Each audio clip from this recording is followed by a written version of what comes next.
3 unknown facts about Shavuot. Fact number 1. The Jews believe that the Torah was given specifically on Shavuot, the Feast of Weeks, known in Christianity as Pentecost or Whit Sunday.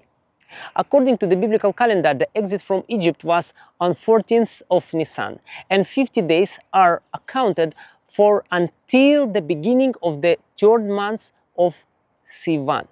It is written that in the 3rd month they came to the Sinai desert and Moses climbed the mountain. Lord spoke from the mountain to the people and the Torah was given. Moreover, the word Shavuot, weeks, is the same root with the word Shavuot, oaths. When God spoke the commandments for Israel from the mountain, the people swore to God twice, promising all that the Lord has said we will do and be obedient. And God himself made a covenant oath with the Jewish people at that moment of oaths, or Shavuot. Fact number 2. The wave loaves on Shavuot were leavened. And as we know, in the temple, no leaven was offered on the altar.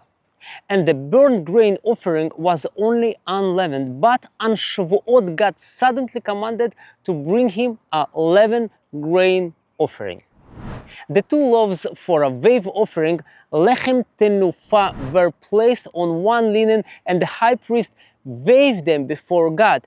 This was the center offering in the gratitude to God for the harvest, and afterwards the priests were to eat this bread.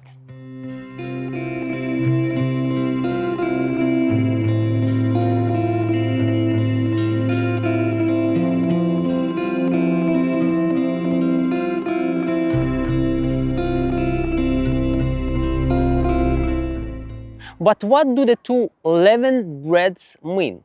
In the New Testament, we see that wheat symbolizes humanity, and leaven represents sin. And just as in one bread many grains are combined into one, so too a nation consists of many people.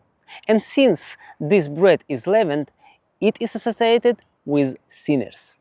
The 2 loaves are a prototype of not one but 2 nations, 2 sinful people, that is Jews and Gentiles. And they are offered before God together. And notice on the one linen, which is a type of Yeshua, who died for Jews and non-Jews alike and made us one human in him. From Shavuot, there is a tradition of 2 challah, leavened Shabbat bread, covered with one linen. Prophetically, every Shabbat, the Jewish people point to a common salvation only in him, in Yeshua, for Jews and Gentiles. Fact number 3. The first church was made up entirely of Jews and not Gentiles. The first 3,000 people who believed on the day of Pentecost in Jerusalem were devout Jews, as the book of Acts says. Jewish pilgrims from the countries of diaspora came to Jerusalem to worship on Shavuot. It was these people who spoke different languages, and the message of apostles was addressed first of all to them, who suddenly spoke in tongues, languages understandable to foreign Jews, with the goal that they would believe and return to the countries where they lived, and bring the good news to all nations, which happened later. This fulfilled a number of prophecies. Through these Jews, Yeshua became a light to Gentile nations. And also the supernatural vision of tongues of fire on that day of Shavuot was a prototype of light and indicated that these people would be spreading the light of God by receiving the power of Holy Spirit to preach the good news about Jesus. Let me remind you that Jesus himself was not sent to the Gentiles, and he did not go beyond the land of Israel during his ministry.